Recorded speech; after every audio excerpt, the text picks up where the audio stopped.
Су ресурстары маркетинг жауапкершілігі шектеулі серіктестігінің ағынды су камерасына күнделікті 50-ге жуық ассенизаторлы көлік иелері өндірістік тұрмыстық сарқынды суды төгеді. Алайда осы ассенизаторлар жеткізетін ағынды зертханалық бақылаудан өткізу кезінде кәсіпорынның сынақ зертханасы қызметкерлері бір қатар заң бұзушылықты анықтауда. Яғни зиянды заттардың концентрациясы рұқсат етілген шамадан артып кеткен. Бұл тазарту қондырғылары кешені аумағында жағымсыз иістің шығуына себеп болып отыр.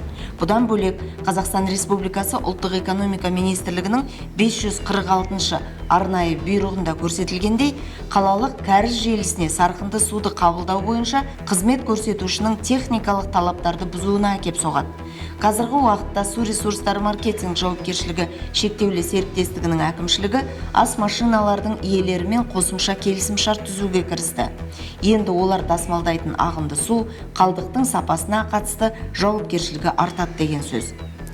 Өздерінің қызметін жүзеге асыру барысында аталмыш ассенизаторлық машиналардың иелері Қазақстан Республикасының ұлттық экономика министрлігімен бекітілген елді мекендердің су бұру жүйелеріне қалдық суларды қабылдау туралы ереженің талаптарын орындамай отыр, немесе орындаудан жалтаруда.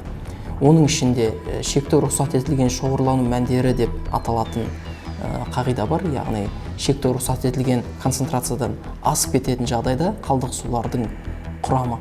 Онда біздің тараптан, су ресурстары маркетинг жауапкершілігі шектеулі серіктестігінің тарапынан міндетті түрде қалдық суларды қабылдаудан бас тартылады, яғни тыйым салынады. Өз кезегінде қосымша келісімшарт ассенизаторларды өз клиенттерімен тек заң аясында жұмыс істеуге мәжбүрлейді.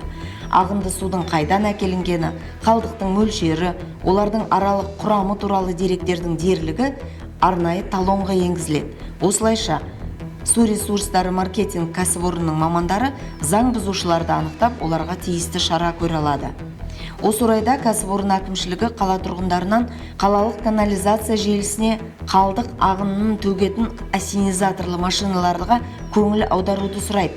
Егер мұндай жағдайларды көре қалсаңыз, фото немесе видеоға түсіріп, су ресурстары маркетинг кәсіпорнының диспетчерлік қызмет орталығына, яғни 8-708 110 21 нөмірі бойынша хабарласуыңызды сұрайды. Немесе WhatsApp-қа да жаза аласыз. Нөмірі 8-705 758 11 11.